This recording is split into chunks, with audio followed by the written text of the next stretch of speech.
Hey guys, Zach here, and welcome to my top 10 PC action games to watch in 2014. Now, the action game genre is a popular choice for gamers and game developers. How could we possibly resist all that hacking and or slashing with explosions on the side? There was a lot to choose from, but I found there are some pretty important games to keep an eye on this year. First up, we got Tom Clancy's The Division by Ubisoft. It's a highly ambitious third-person shooter MMO. It's got stunning environments on the Snowdrop engine, and the weather and lighting effects are amazing, and objects now react accurately according to physics such as glass shattering properly and bullet holes through things. It really seems like a proper next-gen action game. Then we have Watch Dogs by Ubisoft again. It's an open-world action-adventure game where you roam around a fictionalized version of Chicago and you play an expert hacker that can use his mastery of technology to control traffic lights, computers, ATMs, and more. It's kind of like a cross between GTA and The Matrix. Well, that's how I see it in my mind. Up next, we got Transistor by Supergiant Games, a science fiction action RPG from the makers of Bastion. You play Red, a young singer who comes across a mysterious transistor that's a powerful and intelligent sword. The game combines free movement in real time with a planning mode, requiring both your ability to control and strategize the combat in this game.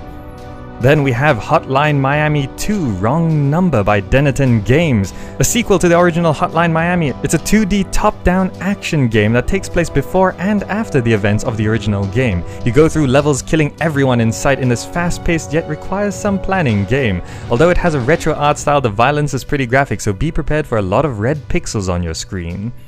Then a notable release on the PC this year is GTA 5 by Rockstar North. It's an open-world action-adventure game set in a fictionalized modern California. If you haven't played the console version, then this is definitely worth picking up, especially for its modding potential. But if you've already played it, then you might want to think twice before buying it again. Another thing to keep an eye on is Mirror's Edge 2 by DICE. It's a single-player first-person action-adventure platformer that focuses on free running and parkour. It's got a unique art style, and parkour has become a trend in many first-person shooters recently. The game will be a prequel to the main character's Faith original story. Development has been rocky, and I'm still in doubt if Mirror's Edge 2 will be up to the standards of the first game, so we better stay tuned on this one. Next up, we have Mad Max by Avalanche. It's a post-apocalyptic vehicular combat game set in an open-world environment. We haven't seen much so far, but I expect we can hope to see lots of cars, lots of guns, and lots of cars with guns in a Fallout-esque environment. Then we have War of the Vikings by Fat Shark. It's a third-person multiplayer game with up to 64 players on the map, and it's from the developers of War of the Roses. It's an action game where you take control of a single Viking or Saxon, and melee and ranged combat that's highly skill-based is kind of the focus. You can customize your profile from armor style, heraldry, painting, perks, and even beards. Next up, we got Thief by Eidos Montreal, a first-person stealth game originally titled Thief 4 and now confusingly titled just Thief. It is a game where you need to overcome a variety of challenges and violence is left as a minimally effective last resort. Choices will be important and multiple approaches is the name of the game here. Expect sneaking, pickpocketing, distraction, running, and some killing.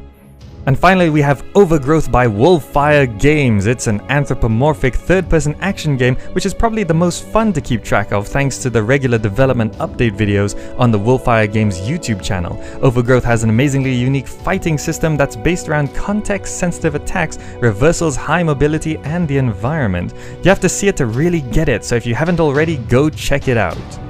Now, most of these games should be releasing this year, but either way, you should keep yourselves informed to really know if you'll be buying these games, watching a Let's Play, or just not. Alright, that wraps up my top 10 PC action games to watch in 2014. Hope you enjoyed the video, and if you did, drop me a like or share it with your friends. The support is always appreciated. Thanks so much for watching, and I'll see you in the next video.